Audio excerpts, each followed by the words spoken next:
సత్యం శివం సుందరం శ్రోతలకు నా హృదయపూర్వక అభినందనలు తెలుపుతూ ఈ వారం పావలా పొదుపుతో అంబానీకి అప్పులిచ్చి రిలయన్స్ కంపెనీని ఎదిగించిన ఒక బ్యాంకును గురించి తెలుసుకుందాం.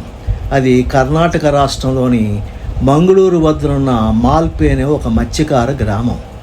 అది 1900 సంవత్సరం ప్రాంతం. 100 సంవత్సరాల క్రితం పిల్లలు తమ తల్లిదండ్రుల మాటను జవదాటిన పరిస్థితి ఉండేది.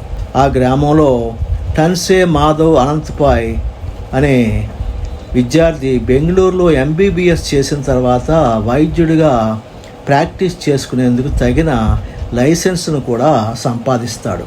కానీ అతనికి ఇంకా వైద్యంలో పై చదువు చదవాలనే ఆశతో వాళ్ళ అమ్మను జపాన్ వెళ్ళి చదువుకుంటానని అడుగుతాడు. కానీ వాళ్ళ అమ్మ అందుకు ఒప్పుకోక కొడుకును ఇంటి వద్దనే ఉండి గ్రామంలో వైద్యం ప్రాక్టీస్ చేయమని ఆదేశిస్తుంది. తల్లి మాట కాదనలేక పాయ్ ఆ గ్రామంలోనే ప్రాక్టీస్ చేయడం మొదలు పెడతాడు.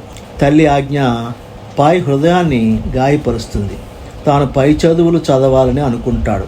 కానీ తల్లి ఆ గ్రామంలోని పేద ప్రజలకు వైద్యం చేయమని ఆదేశిస్తుంది.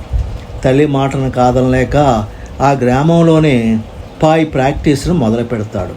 ఒక 6 నెలలు గడిచేసరికి పాయ్కి ఆ గ్రామంలోని పరిస్థితులు అర్థం అవుతాయి. ఆ మత్స్యకార గ్రామం అతనికి ఆర్థికంగా ఎదుగుదలకు ఏమీ చేయలేదని, కేవలం ఆ గ్రామంలో అతను దగ్గు, జ్వరం, విరేచనాలు, అతిసారం మొదలైన చిన్న వ్యాధుల నివారణకే మందులు ఇవ్వడం తప్ప తన చదువుకు, తెలివితేటలకు తగిన పరిస్థితులు ఆ గ్రామంలో లేవని గ్రహిస్తాడు. మరలా తల్లిదండ్రులను పై చదువులకు జపాన్ వెళ్తానని అడుగుతాడు. ఈసారి కూడా అతని తల్లిదండ్రులు పై చదువులకై జపాన్ వెళ్ళడానికి నిరాకరిస్తారు. తిరిగి పాయ్ ఆ పేద ప్రజలకు వైద్యం చేయసాగాడు. ముఖ్యంగా ఆ గ్రామంలో అతని వద్దకు వచ్చే వారంతా తమ చిన్నారి పిల్లలతో వచ్చే స్త్రీలే.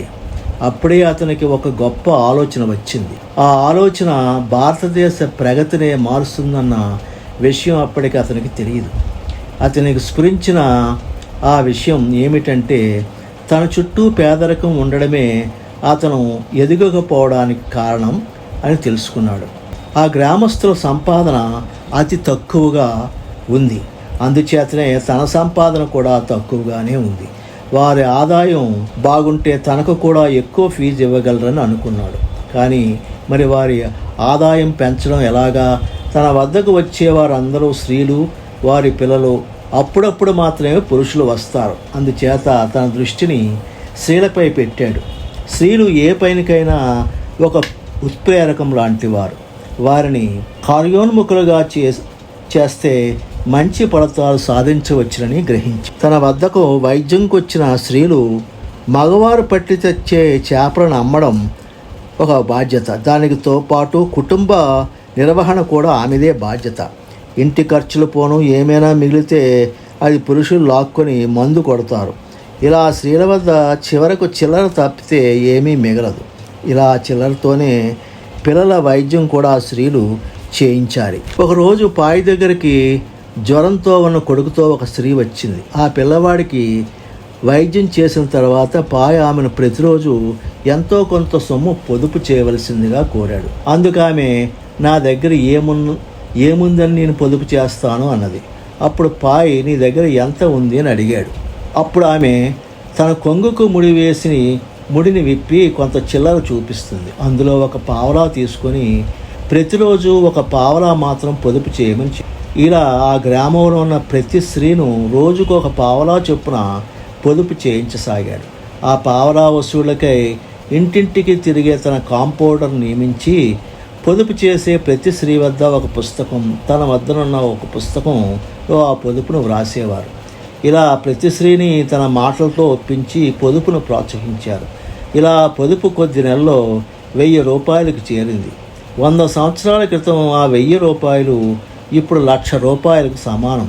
ఆ పొదుపుని పిగ్మీ బ్యాంకుగా పిలుస్తున్నాం. తరచుగా జ్వరాలు, విరేచనాలు అవుతున్న పిల్లల గురించి పాయ్ స్త్రీలకు అవగాహన కలిగిస్తూ, కేవలం ఈ పిల్లలు చేపలు, అన్నం మాత్రమే తింటున్నారు, పాలు ఈ పిల్లలకు ఇవ్వడం లేదు, అందువలనే తరచుగా జ్వరాలకు గురవుతున్నారని అందుకు ఆ పిల్లలకు రోజు పాలు పట్టవలసిన అవసరం గురించి వివరించాడు. ప్రతిరోజు ఆ పిల్లలకు ఒక గ్లాసుడు పాలు ఇవ్వవలసిందిగా ఆ స్త్రీలను కోరాడు. అందుకు ఆ స్త్రీలు, 1 గ్లాసుడు పాలు ఇవ్వడం మాకు అసంభవమని అన్నారు. అందుకు పాయి నవ్వుతూ, మీరు ఒక ఆవును కొనుక్కోవచ్చు కదా అని అంటాడు. అందుకు ఆ స్త్రీలు, పిల్లలకు ఇవ్వడానికి ఒక గ్లాసు పాలనే దిక్కులేదు, ఆవును ఎట్లా కొనగలమని అంటారు. అందుకు పాయి ఆ స్త్రీతో, నీకు ఆవును కొనుక్కేందుకు అప్పు ఇస్తాను, అది సులభంగా వాయిదాల్లో తీర్చవచ్చు. ప్రతిరోజు మీ పిల్లవాడికి 1 గ్లాసు పాలు కూడా పట్టి మిగిలిన పాలు నాకు అమ్మమ్మని హామీ ఇచ్చాడు. అలా అతనికి ప్లాన్లో 2వ స్టేజ్ మొదలైంది. గ్రామంలో స్త్రీలందరూ ఆవులు కొన్నారు. మిగిలిన పాల పాయికి ఇవ్వసాగారు. ఆ పాలను ఏం చేయాలో పాయికి తోచలేదు. అప్పుడే ఒక పాల సహకార సంఘం ఏర్పడింది. ఇలా పావలా పొదుపు లక్షలకు చేరి పాయి మణిపాల్ కేంద్రంగా Canara industrial and banking syndicate లిమిటెడ్గా ప్రారంభించాడు. ఆ బ్యాంకు 1925లో కర్ణాటక రాష్ట్రంలోని ఉడిపి వద్ద మొదలైంది. 1937లో అది బాంబేలోని క్లియరింగ్ హౌస్లో మెంబర్షిప్ సంపాదించింది. అలా వీవర్స్ కోఆపరేటివ్, పోర్టర్స్ కోఆపరేటివ్లు కూడా ప్రారంభం అయ్యి ఈ బ్యాంకు వద్ద ఆర్థిక సహకారం పొంది అభివృద్ధి చెందాయి. అప్పుడే మణిపాల్లో సాంకేతిక విద్యాభివృద్ధికి పునాదులు పడ్డాయి. ప్రజలకు విద్యనందించాలనేటువంటి లక్ష్యంతో పాయి స్కూళ్ళు, కాలేజీలు, ఇంజనీరింగ్, మెడికల్ కాలేజీలు ఆరంభించారు. అవి దినదిన ప్రవర్ధమానమవుతూ నేడు ప్రపంచ ప్రసిద్ధిగాంచిన మణిపాల్ ఎడ్యుకేషన్ ఇన్స్టిట్యూషన్గా పేరు సంపాదించాయి. పాయ్ గారు మొదలుపెట్టిన Canara industrial and banking syndicate limited బ్యాంకులన్నీ నేషనలైజ్ అయిన సందర్భంగా అది సిండికేట్ బ్యాంక్గా మారింది. పాయ్ నేడు సిండికేట్ బ్యాంక్గా పిలువబడుతున్న ఈ బ్యాంకుకు 8,000 రూపాయల పెట్టుబడితో ప్రారంభించారు. గ్రామాల అభివృద్ధి లక్ష్యంగా ఒక కొత్త తరం వ్యాపారవేత్తలను తను బ్యాంకు ద్వారా రుణ సౌకర్యం కలిగించి ఇరువురు అభివృద్ధి చెందాలనే లక్ష్యంతో పనిచేస్తూ వచ్చింది. సిండికేట్ బ్యాంకు యొక్క పిగ్మీ డిపాజిట్ స్కీమ్ భారతదేశంలో చిన్న పొదుపులను మార్గదర్శకంగా మారింది. దీనినే దేశంలో ఇతర బ్యాంకుల వారు కూడా అనుసరించసాగారు. పాయ్ నిరంతరం తన బ్యాంకు అభివృద్ధికి అనేక మార్గాలు వెతికేవారు. ఆయన దృష్టి మంచిగా వ్యాపారాన్ని నడుపుతూ, అప్పులు తీరుస్తూ, లాభాలు ఆర్జిస్తున్న వ్యాపారులను వెతికేవారు. అలా ఆయన ధీరూభాయ్ అంబానీ గారిని కలవడం జరిగింది. ఆయనకు నైలాన్ దారంకు లైసెన్స్ ఇచ్చేందుకు సహాయపడ్డారు. ఈ సందర్భంలో ఈ దారానికై విదేశాలపై ఎందుకు ఆధారపడతారు, మనదోషమైన తయారు చేయవచ్చు కదా అని సలహా ఇచ్చి ఆర్ఐఎల్ నెలకొల్పడంలో సహాయపడ్డారు. సిండికేట్ బ్యాంక్ ఆర్ఐఎల్కు ప్రధాన బ్యాంక్ అయింది. ఇలా పాయ్ కుటుంబంలోని ఒకరు ఆర్ఐఎల్లో ఒక బోర్డు మెంబర్గా ఉంటూ వచ్చారు. ఇలా సిండికేట్ బ్యాంక్ అభివృద్ధి చెందుతూ దేశంలో 12వ బ్యాంక్గా ఎదిగి ఇందిరాగాంధీ గారిచే జాతీయం చేయబడ్డది. చరిత్ర చూసినట్లయితే ప్రభుత్వమే బ్యాంకులు నడిపితే ఆయా పార్టీల ఎజెండాలతో బ్యాంకులు మూతపడతాయి.